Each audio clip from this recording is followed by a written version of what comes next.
जय हिंद दोस्तों परमाणु हथियार बनाने की तैयारी में पाकिस्तान और चीन म्यांमार इकोनॉमिक कॉरिडोर के जरिए बंगाल की खाड़ी में भारत को टेंशन देने की तैयारी में ड्रैगन और 73,000 सिग राइफल का रिपीट ऑर्डर देगी सरकार। तो आइए जानते हैं इनके बारे में डिटेल में। दोस्तों, भारत के न्यूक्लियर वेपन्स की संख्या और ताकत को देखते हुए पाकिस्तान अपने न्यूक्लियर वेपन्स को बढ़ा सकता है। अमेरिकी डिफेंस मंत्रालय के हेडक्वार्टर पेंटागन के एक सीनियर ऑफिसर ने बताया कि पाकिस्तान के भारत के साथ तनावपूर्ण संबंध उनकी डिफेंस पॉलिसी को प्रभावित करते रहेंगे। अमेरिका की डिफेंस इंटेलिजेंस एजेंसी के director lieutenant general Scott Berrier ने बताया कि पाकिस्तान एक नए न्यूक्लियर वेपन डिलीवरी सिस्टम को विकसित करना चाहता है। लेफ्टिनेंट जनरल स्कॉट बेरियर ने बताया कि इमरान खान को पाकिस्तान के प्रधानमंत्री के पद से हटाया जाना राजनीतिक अस्थिरता के दौर को दर्शाता है। जनरल स्कॉट बेरियर ने बताया कि फरवरी 2019 में केंद्र शासित प्रदेश जम्मू कश्मीर में आतंकवादी हमले के बाद से भारत के साथ पाकिस्तान के संबंध तनावपूर्ण बने हुए हैं। साथ ही स्वीडन स्थित संस्था think tank Stockholm International Peace Research Institute ने पिछले साल न्यूक्लियर वेपन्स को लेकर रिपोर्ट जारी की थी।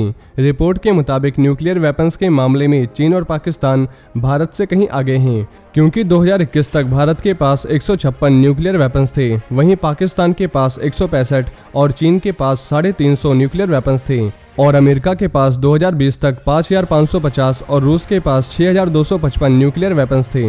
वहीं पाकिस्तान में ग्वादर और श्रीलंका में हम्बनटोटा बंदरगाह बनाकर हिंद महासागर में भारत को घेरने की कोशिश करने के बाद अब चीन बंगाल की खाड़ी में भी ऐसी हरकत करने की तैयारी में है। म्यांमार के पोर्ट्स पर चीन अपनी एक्सेस बना रहा है, जिससे वो हिंद महासागर में भारत को घेरने की कोशिश कर सकता है। रिपोर्ट के मुताबिक म्यांमार के यंगून पोर्ट से चीन के यूनान प्रांत के लिए कार्गो रन सफलतापूर्वक पूरा हो गया है। दरअसल चीन ने अपने बेल्ट एंड रोड इनिशिएटिव के तहत ही चाइना म्यांमार इकोनॉमिक कॉरिडोर का भी निर्माण किया है। इसके जरिए वो अपने यूनान प्रांत से म्यांमार के क्याओ कफ्यू पोर्ट तक पहुंचना चाहता है, जो पश्चिमी म्यांमार में आता है। हिंद महासागर में आने वाले इस पोर्ट पर पहुंचकर चीन बंगाल की खाड़ी में अपना दबदबा बनाना चाहता है। चाइना म्यांमार इकोनॉमिक कॉरिडोर के तहत चीन कई प्रोजेक्ट्स पर काम कर रहा है। खासतौर पर इस कॉरिडोर के चलते चीन की navy People's Liberation Army navy Bengal की खाड़ी में भारत की एक्टिविटी पर नजर रख सकेगी।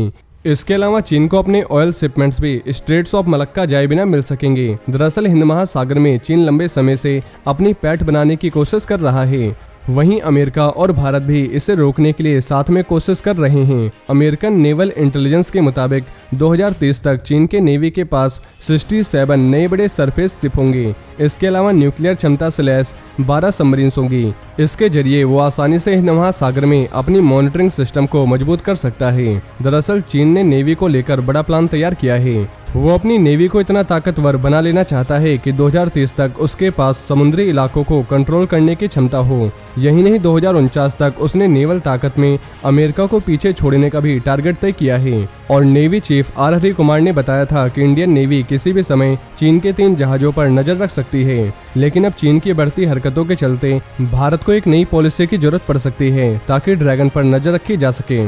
वहीं रूस यूक्रेन वॉर पिछले 85 दिनों से जारी है। इस दौरान यूक्रेन के समर्थन में पूरा यूरोप एक हो गया है। वहीं रूस लगभग अकेला खड़ा है। इस बीच खुलासा हुआ है कि पाकिस्तान के एक अरबपति बिजनेसमैन ने यूक्रेन को 2 फाइटर जेट खरीदकर गिफ्ट किया है। इस बिजनेसमैन का नाम मोहम्मद जहूर बताया जा रहा है। उनकी पत्नी कमालिया जहूर यूक्रेनी नागरिक और फेमस सिंगर हैं। उन्होंने खुलासा किया है कि उनके पति और दूसरे धनवान दोस्त चुपचाप यूक्रेन की रूस के खिलाफ लड़ाई में मदद कर रहे हैं।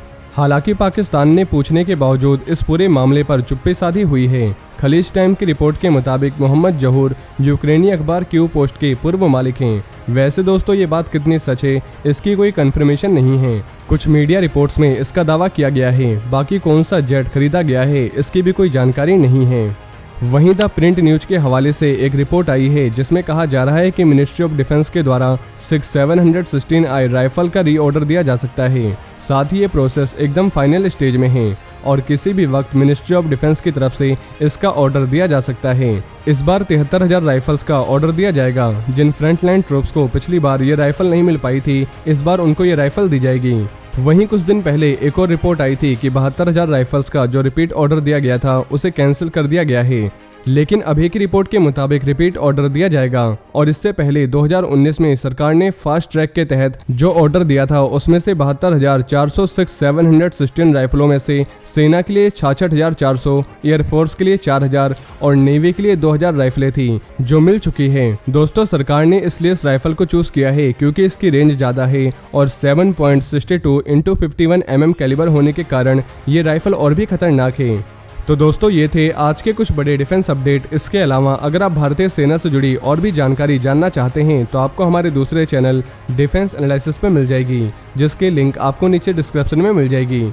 और ये जानकारी अगर आपको पसंद आई हो तो वीडियो को ज़्यादा से ज़्यादा शेयर करें और चैनल को सब्सक्राइब करना न भूलें। जय हिंद, जय भारत।